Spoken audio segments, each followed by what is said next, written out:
আমাদের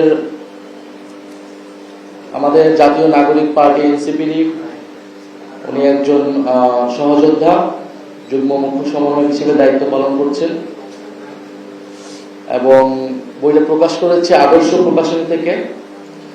আদর্শ প্রকাশনী প্রকাশক আমাদের আজকের এই অনুষ্ঠানে উপস্থিত আছেন, উনি কথা বলেছেন, ওনাকে ধন্যবাদ জানাচ্ছি। আদর্শ প্রকাশনীকে ধন্যবাদ জানাচ্ছি বইটি প্রকাশের উদ্যোগ নেওয়ার জন্য এবং লেখক মাহবুব আলমকেও ধন্যবাদ জানাচ্ছি। বইটার নাম দেখেই বোঝা যাচ্ছে বইটার সম্পর্ক, মানে বইটার বিষয় নিয়ে এনসিপির যাত্রা, অর্থাৎ গণ অভ্যুত্থানের পরবর্তী সময় যে গণ অভ্যুত্থান থেকে একটি নতুন রাজনৈতিক দলের উত্থান ঘটলো, সেই যাত্রাটা কিরকম ছিল। গত 28 ফেব্রুয়ারি আমরা 1 বছর আমাদের পূর্তি, 1 বছর বর্ষপূর্তি হয়েছে। তো সেখানে এই বইটা আরো আগেই প্রকাশ হয়েছে। আমরা নির্বাচনের কারণে বইটা উন্মোচন করতে পারিনি তখন। ফলে এই 1 বছরের আগের সময়টা পর্যন্ত এসেছে বইটাতে। তো এনসিপির যাত্রা বলতে গেলে অবশ্যই গণ অভ্যুত্থানের কথা আসে। গণ অভ্যুত্থানের কনটেক্সট এখানে বলা আছে। বৈষম্য বিরোধী ছাত্র আন্দোলন থেকে একটা গণ অভ্যুত্থান কিভাবে সংঘটিত হলো সেটার একটা সংক্ষিপ্ত ধারাবাহিকতা আছে।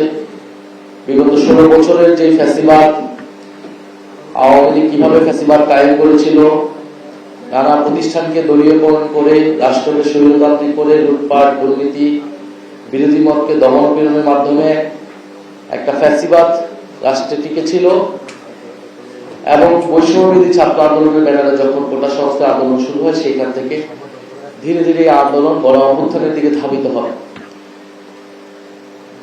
এবং গণ অভ্যুত্থানের পরবর্তী সময়ে বৈষম্যবিরোধী ছাত্র আন্দোলন নতুন করে সংগঠিত হয়েছিল। পাশাপাশি আরেকটি উদ্যোগ ছিল জাতীয় নাগরিক কমিটি।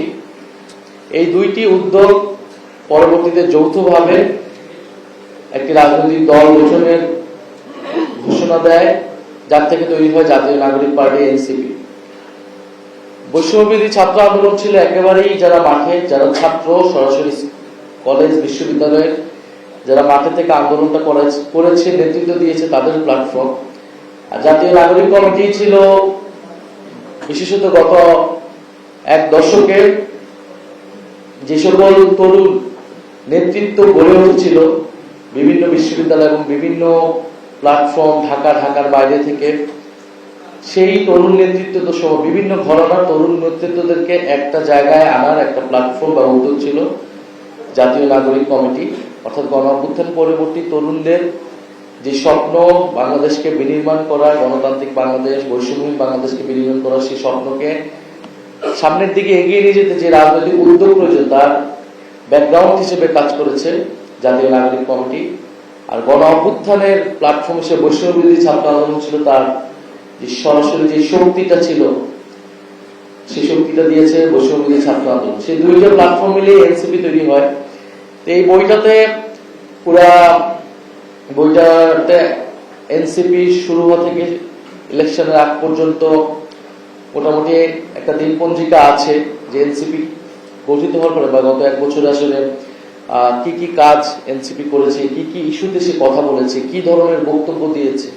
ফলে এনসিপি কে নিয়ে নানা ধরনের প্রোপাগান্ডা আমরা দেখি সোশ্যাল মিডিয়ায়, আন্তর্জাতিক মাধ্যমে, ডিপ্লোমেটদের কাছে নানা ধরনের প্রোপাগান্ডা করা হয় এনসিপি সম্পর্কে। যা এনসিপি বলে নাই তা এনসিপির পক্ষ থেকে ছড়ানো হয় যে এনসিপি এটা বলেছে বা এনসিপি এই ইস্যুতে পজিশন নিয়েছে।